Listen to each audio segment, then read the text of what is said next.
গ্রাম চলো অভিযানের পাশাপাশি বিভিন্ন উন্নয়নমূলক কাজ পরিদর্শন করলেন বিধায়ক প্রমোদ রিয়াং।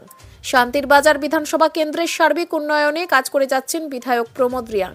উন্নয়নমূলক কাজের গুণগত মান বজায় রেখে কাজ করা হচ্ছে কিনা তাও প্রতিনিয়ত পরিদর্শন করছেন বিধায়ক প্রমোদ রিয়াং। বিধায়কের উদ্যোগে কাঠালিয়াছড়া এডিসি ভিলেজের চাকমাপাড়ায় এলাকার লোকজনের যাতায়াতের সুবিধার্থে 64 লক্ষ টাকা ব্যয় করে একটি ব্রিজ নির্মাণ করা হচ্ছে। বিগত বাম আমলে এই এলাকার লোকজনেরা ভগ্ন অবস্থায় থাকা একটি ঝুলন্ত ব্রিজ দিয়ে ঝুঁকিপূর্ণভাবে যাতায়াত করতেন। বর্তমান সময়ে বিধায়ক প্রমোদ রিয়াং এর উন্নয়নমূলক কর্মসূচির মধ্যে এলাকার লোকজনেরা যাতায়াতের সুবিধার্থে একটি ব্রিজ নির্মাণ করা হচ্ছে। এতে করে এলাকার লোকজনেরা খুবই আনন্দিত। সকলে উন্নয়নমূলক কাজের জন্য বিধায়ককে ধন্যবাদ জানিয়েছেন। এই এলাকায় বসবাসকারী লোকজনেরা বিগত দিনে পানীয় জলের সমস্যায় ভুগছিল। বর্তমান রাজ্য সরকারের জল জীবন মিশনের মাধ্যমে এলাকার লোকজনদের কাছে বিশুদ্ধ পানীয় জল পৌঁছে দিতে বিধায়কের উদ্যোগে এলাকায় 63 লক্ষ টাকা ব্যয় করে একটি জলের মেশিন বসানোর ঘর নির্মাণ করা হয়েছে। এই এলাকায় উন্নত মানের জলের মেশিনটি চালু হলে এলাকার লোকজনের খুবই উপকৃত হবে। অন্যদিকে এলাকার লোকজনদের আর্থিক দিক দিয়ে স্বাবলম্বী করার জন্য পুকুর খননের কাজ পরিদর্শন করলেন বিধায়ক।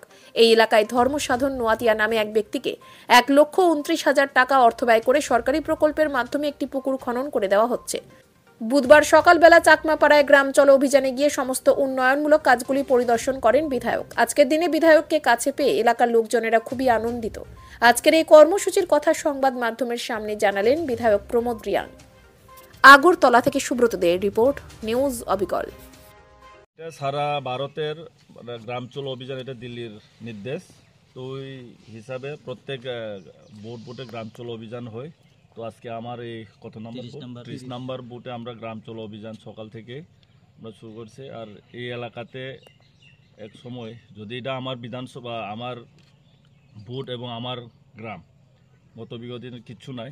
2018 সালে যখন বিজেপি আসার পরে এই যে চাকমা গ্রামে ইলেকশন আসলে সিপিএমরা কী করতো, পাইপ নিয়ে আসে ড্রেন ট্রেন করে রেখে দিয়ে যায়, ইলেকশন শেষ আবার নিয়ে যায়। তো আমরা তাদের এখানের একটা দাবি আছে যে পানীয় জলের জন্য। তো আমরা এটা একটা এখানে স্যাংশন করা হয়েছে। আর রাস্তাগুলো আমরা তোমরা তো দেখছি যাইতে রাস্তা ব্রিক্স সোলিং। আর ওইখানে একটা চাকমা গ্রাম, উত্তর টাকমা দক্ষিণ টাকমা, এটা কানেকশন হয়ে এই পঞ্চায়েত দিয়ে আর এখানে একটা হলিক্রস স্কুল ক্লাস 12 পর্যন্ত আছে। তো বিশেষ করে ওইখানের যারা ছাত্রছাত্রীরা এইটাই রাস্তায় ব্যবহার করে, মেন এই রোডটা।